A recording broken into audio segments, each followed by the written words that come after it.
সুপ্রভাত বন্ধুরা, আজ হলো 16 জুন, পয়লা আষাঢ়, 29 জিলহজ, মঙ্গলবার। আজকের সকালের বিশেষ বিশেষ খবরগুলি হলো: ককরোচ জনতা পার্টির প্রতিষ্ঠাতা অভিজিৎকে পরপর চর, জয়পুরে বিক্ষোভে চরম হেনস্থা, তুঙ্গে উত্তেজনা, আটক 2 জন। নিজ বাড়িতে বাথরুমে স্নান করতে গিয়ে বিদ্যুৎস্পৃষ্ট হয়ে মর্মান্তিক মৃত্যু ঘটল এক গৃহবধূর। কাছাড়ের বনগ্রামবাসীদের পুনর্বাসনে উদ্যোগ প্রশাসনের। আজ 16 জুন থেকে জরিপ শুরু। স্বপ্ন দেখার শাস্তি পাচ্ছে যুব সমাজ, প্রশ্ন ফাঁসের বিরুদ্ধে আগামীকাল 17 জুন কোটায় আন্দোলনের ডাক রাহুল গান্ধীর। হাইলাকান্দি জেলায় আগামী 5 জুলাই পর্যন্ত 163 ধারায় বেশ কয়েকটি নিষেধাজ্ঞা জারি। আগরতলা করিমগঞ্জ ডেমু ট্রেনে অতিরিক্ত কামরার দাবিতে রেল অবরোধ, তীব্র উত্তেজনা। পুশব্যাক ঘিরে সীমান্তে অস্থিরতা, প্রমাণ ছাড়া ফেরত নয়, অনড় বাংলাদেশ। শিলচর শিলিগুড়ি হাই স্পিড নেটওয়ার্কের ডিপিআর চূড়ান্ত পর্যায়ে। উত্তর পূর্বে 90,000 কোটির মহাসড়ক প্রকল্প ঘোষণা নীতিন গাডকারির। হাইলাকান্দিতে জমি কেনাবেচা সমস্যা দূর করতে বিধায়কের উদ্যোগকে সাধুবাদ।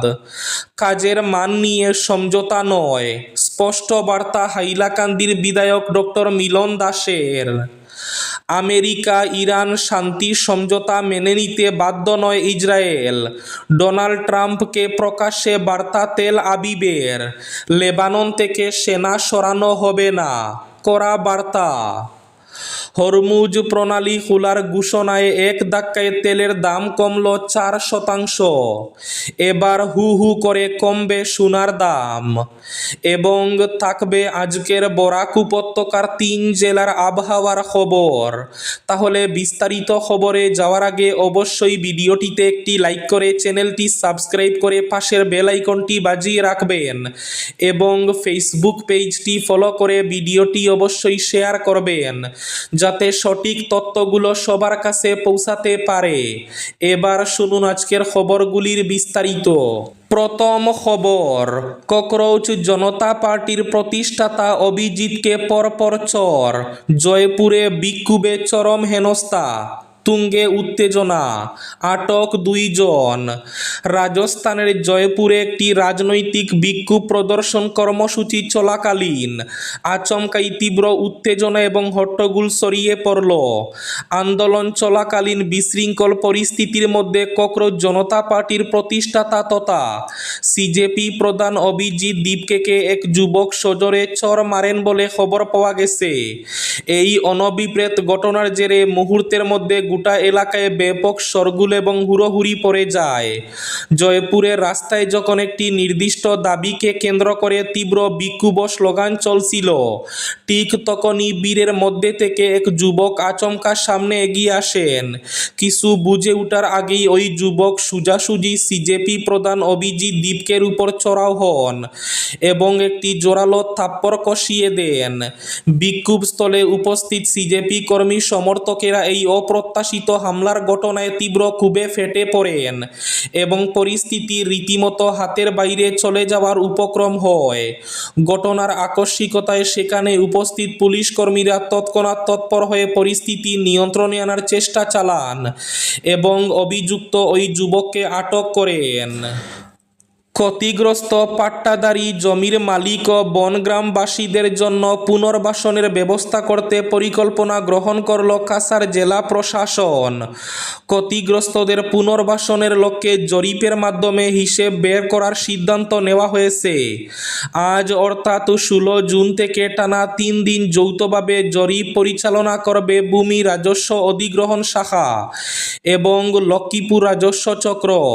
সোমবার কাছাড়ের জেলা আয়ুক্তের কার্যালয়ে আয়োজিত এক সভায় এমনই প্রস্তাব গৃহীত হয়েছে। নিজ গৃহের বাথরুমে স্নান করতে গিয়ে বিদ্যুৎস্পৃষ্ট হয়ে এক গৃহবধূর মর্মান্তিক মৃত্যু হয়েছে। সোমবার সকালে তেলিয়ামুড়া থানাধীন গামাইবাড়ি এলাকায় এই হৃদয় বিদারক ঘটনাটি ঘটে। মৃত গৃহবধূর নাম সরস্বতী চৌধুরী ওরফে মন্টি চৌধুরী। এই আকস্মিক মর্মান্তিক মৃত্যুর ঘটনায় গোটা গামাইবাড়ি এলাকা জুড়ে গভীর শোকের ছায়া নেমে এসেছে। পারিবারিক ও স্থানীয় সূত্রে জানা গেছে, সোমবার সকাল নাগাদ ৩১ বছর বয়সী ওই গৃহবধূ নিজের বাড়িতে স্নান করতে যান। স্নান করার সময় বাথরুমের ভেতরে কোনোভাবে আচমকাই তিনি একটি লাইভ বিদ্যুতের তারের সংস্পর্শে চলে আসেন এবং গুরুতরভাবে বিদ্যুৎস্পৃষ্ট হন। দীর্ঘক্ষণ কোনো সাড়া শব্দ না পেয়ে পরিবারের সদস্যদের সন্দেহ হয়। পরবর্তীতে পরিবারের লোকজন ও প্রতিবেশীরা ছুটে এসে বাথরুম থেকে তাকে অচেতন অবস্থায় উদ্ধার করেন। গুরুতর জখম অবস্থায় সরস্বতী চৌধুরীকে তড়িঘড়ি তেলিয়ামুড়া মহকুমা হাসপাতালে নিয়ে যাওয়া হয়, তবে শেষ রক্ষা হয়নি। পুশব্যাক ঘিরে সীমান্তে অস্থিরতা, প্রমাণ ছাড়া ফেরত নয়, অনড় বাংলাদেশ। একদিকে ভারতে অবৈধ অনুপ্রবেশকারীদের সীমান্তে পুশব্যাক করতে দৃঢ় প্রতিজ্ঞ সরকার, অন্যদিকে নিজেদের নাগরিকদেরও ফিরিয়ে নিতে অসম্মত বাংলাদেশ।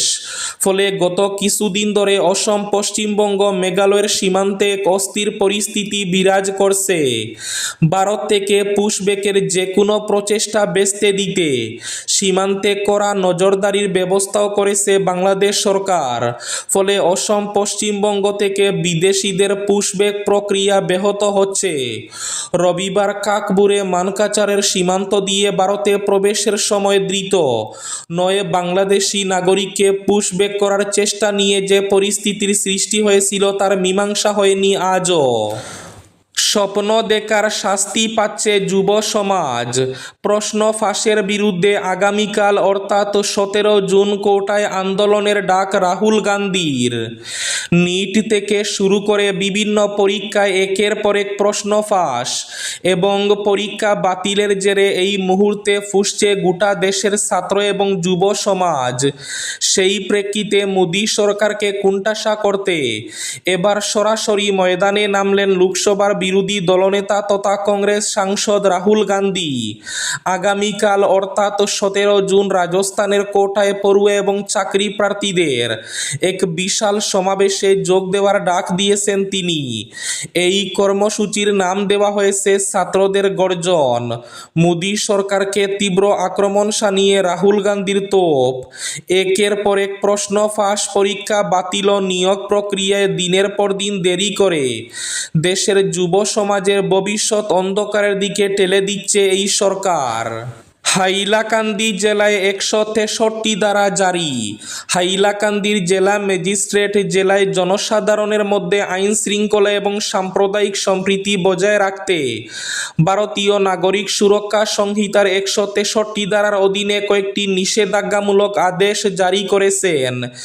জেলা ম্যাজিস্ট্রেট অভিষেক জৈন সোমবার এক আদেশ জারি করে জানিয়েছেন, কিছু সমাজ বিরোধী উপাদান সমাজের বিভিন্ন অংশের মধ্যে বিদ্যমান শান্তিপূর্ণ পরিস্থিতি এবং সম্প্রীতি বিঘ্নিত করার অপচেষ্টা করছে বলে প্রশাসন থেকে লক্ষ্য করা হয়েছে।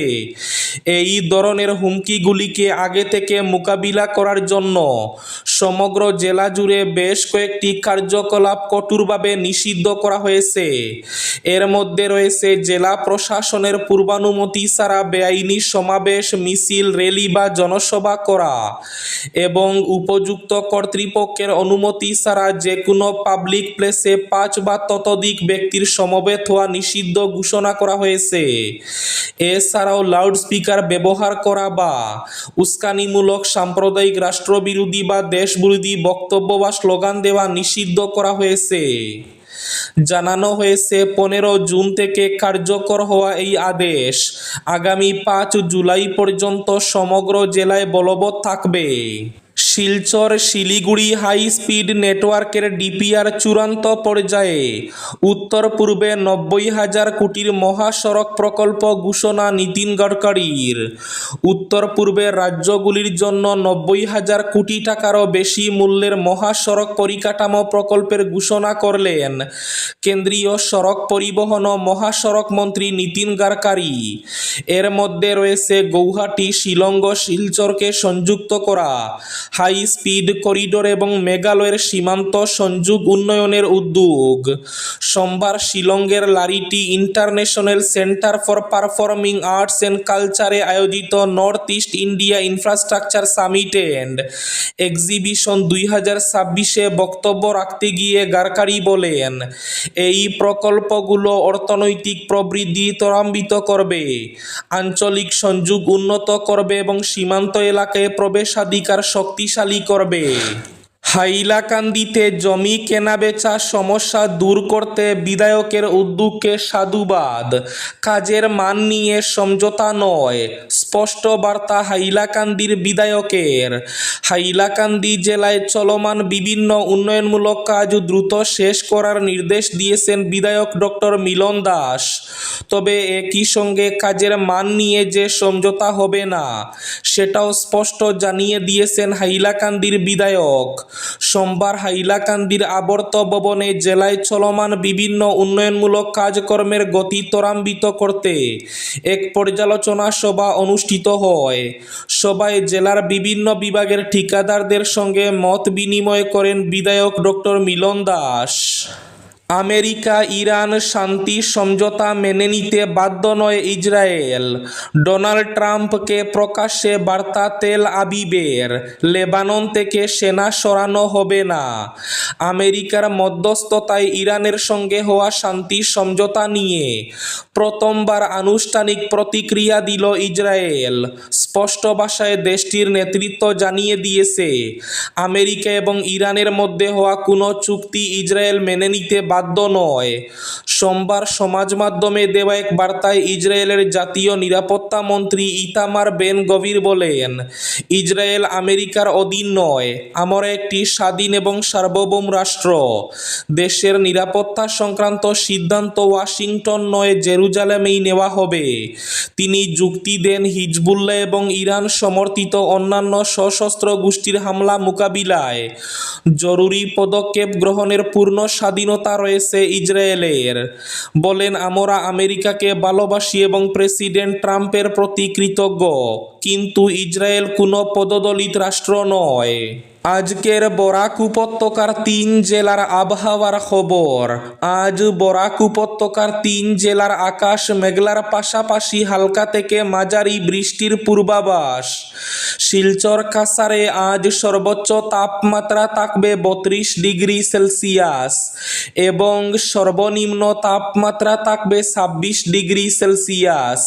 শ্রীভূমি তথা করিমগঞ্জ জেলায় আজ সর্বোচ্চ তাপমাত্রা থাকবে 33 ডিগ্রি সেলসিয়াস এবং সর্বনিম্ন তাপমাত্রা থাকবে 26 ডিগ্রি সেলসিয়াস। হাইলাকান্দি জেলায় আজ সর্বোচ্চ তাপমাত্রা থাকবে 32 ডিগ্রি সেলসিয়াস এবং সর্বনিম্ন তাপমাত্রা থাকবে 26 ডিগ্রি সেলসিয়াস। এবার শেষ খবরটি। আগরতলা করিমগঞ্জ ডেমু ট্রেনে অতিরিক্ত কামরার দাবিতে রেল অবরোধ। আগরতলা করিমগঞ্জ ডেমু ট্রেনে প্রচুর যাত্রী উঠারই সুযোগ পান না, পা রাখার মতো জায়গা থাকে না ভেতরে। আগরতলা স্টেশন থেকে অনেককে ব্যর্থ হয়ে ফিরতে হয়। পরবর্তী স্টেশনগুলোতে অফিস যাত্রী কি সাধারণ যাত্রী কারো পক্ষে ওই ট্রেনে উঠার উপায় থাকে না। এ নিয়ে গত কিছুদিন ধরে খুব দানা বাঁধছিল। সোমবার 5 কামরার ট্রেনটি আগরতলা থেকে সেরে যোগেন্দ্রনগর হয়ে জিরানিয়া স্টেশনে দাঁড়ালে কেউ কোনো কামরায় উঠতে পারছিলেন না। ক্ষিপ্ত যাত্রীরা প্ল্যাটফর্ম থেকে নেমে ট্রেকে দাঁড়িয়ে পড়েন। কামরা বাড়ানোর দাবিতে জোরালো আওয়াজ তুলেন। পরে স্থানীয় প্রশাসন ও রেল অফিসাররা গিয়ে বিষয়টি নিয়ে ঊর্ধ্বতন কর্তৃপক্ষের সঙ্গে আলোচনা করে সমাধানের আশ্বাস দিলে 2.5 ঘন্টা পর ট্রেনটি ফের চলতে শুরু করে।